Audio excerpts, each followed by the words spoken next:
Big thank you to Mr. and Mrs. Todashi for loaning me the car to make this review.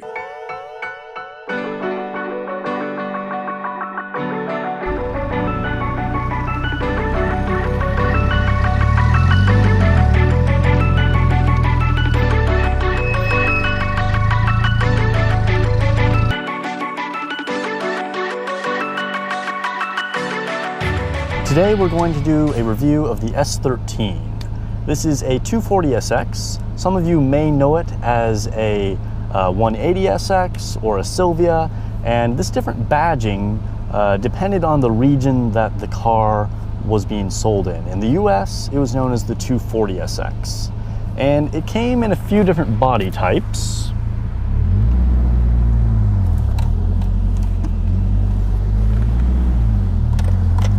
This particular one is the coupe. However, it also came as a hatchback, and it had two different front ends. So there were ones with the pop-up headlights, like this one, and there were also ones that had fixed headlights on the front. There was also variations in the refresh. So this is where the terms Koki or Zenki came from.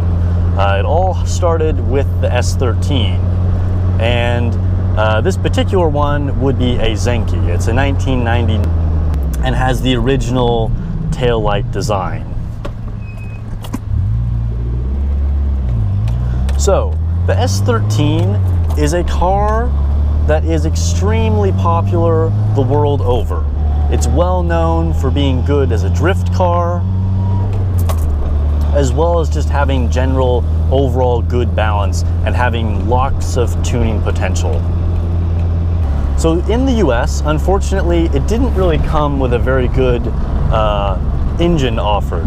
This one originally came with a single overhead cam KA24, and this engine only made about 140 horsepower and had some decent torque, but definitely is not what you would call a performance engine.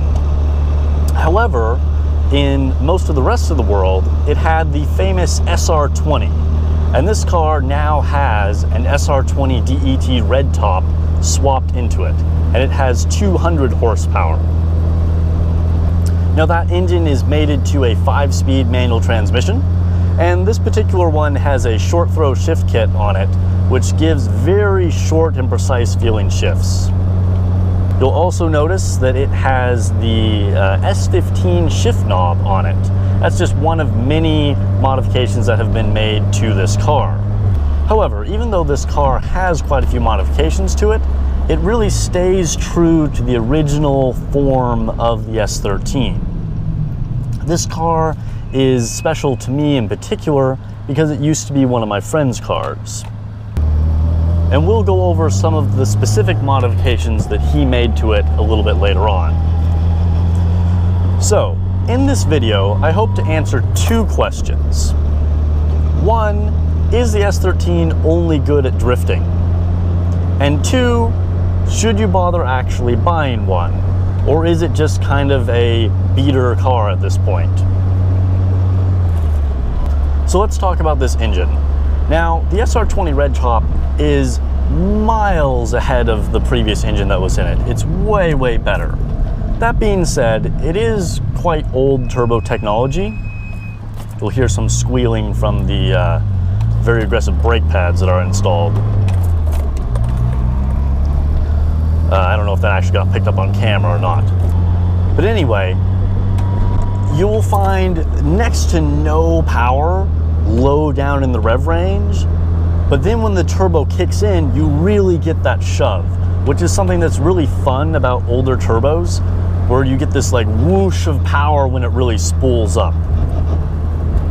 As far as out and out speed, I would say it's pretty similar to something like a GT86. However, it drives much differently. You definitely have a lot more torque in this car, and with the shove of that turbo, it just is a different feeling. But overall, I'd say it's similar in as far as acceleration and speed.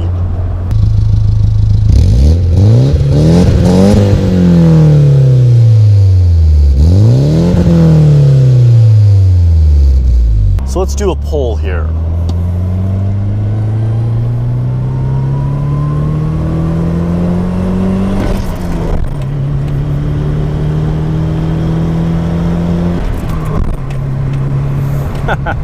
All right, so it definitely picks up quite well. Brakes feel good.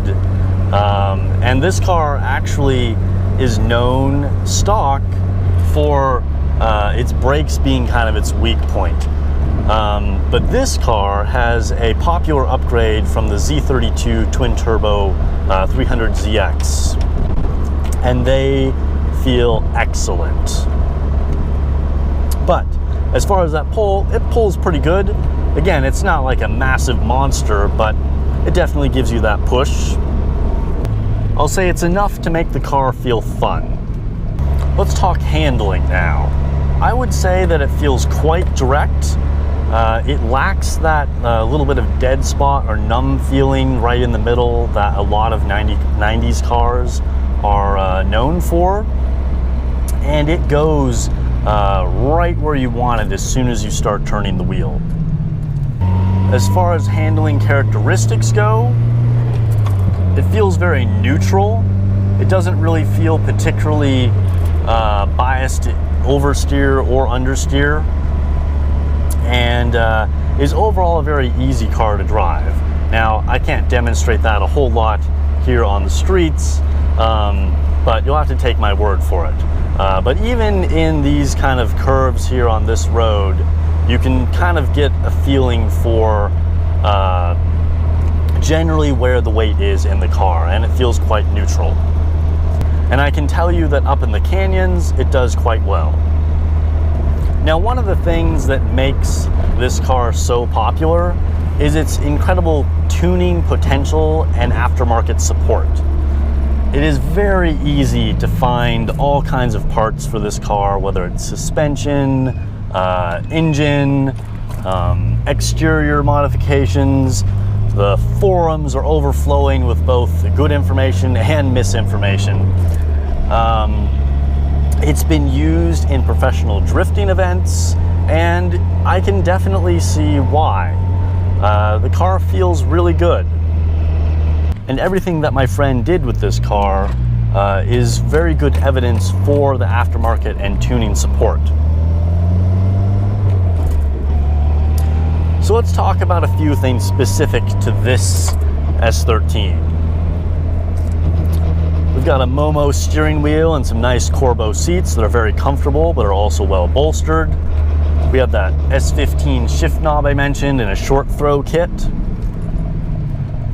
We're on Megan coilovers, which are, I would say, just enough. You know, they're not crazy stiff, but they definitely make the car a lot more solid. I also have some Megan Racing strut tower braces, and those awesome Z32 brakes. And the most awesome thing about this car being that SR20 swap. So as far as practicality goes, it's somewhere in the middle as far as being good or bad. It is a sports car, and it doesn't get the best gas mileage. You're going to be somewhere in the low 20s. And it does have a back seat though, which is usable. You know, it's not going to be super comfortable, but I've definitely seen worse. And it has quite a good sized trunk. I won't actually open this up because there's a lot of stuff in it at the moment, but it is definitely capable of carrying quite a bit of stuff. So how much should you expect to pay for a car like this? That's actually really hard to answer.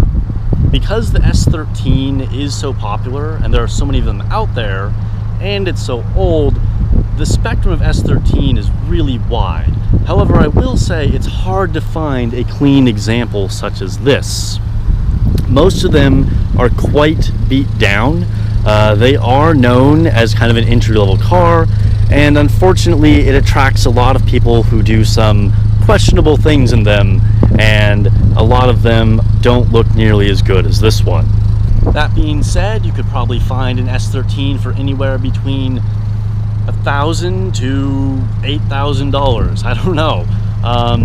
For a reasonable one, though, I would say you're going to be looking around $4,000. This particular one with the mods that are on it, you're going to be closer to $6,000. A couple of things to look out for are these automatic seat belts, which probably broke back in 1991, and the heads-up display, which is really cool if it's working, but most of the time isn't.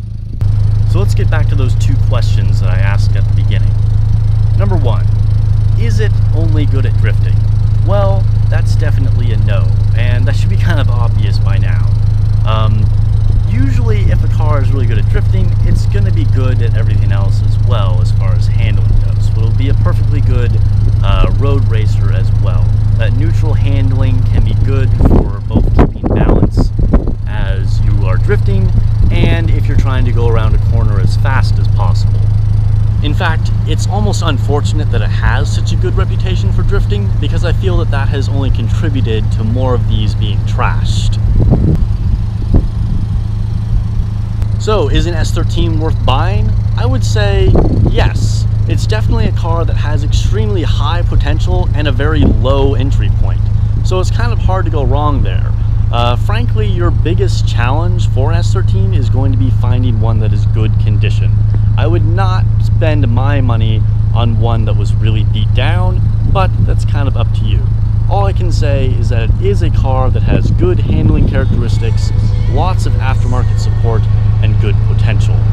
So if that sounds like something that you would be interested in, definitely start looking for one, and good luck on finding one as nice as this one.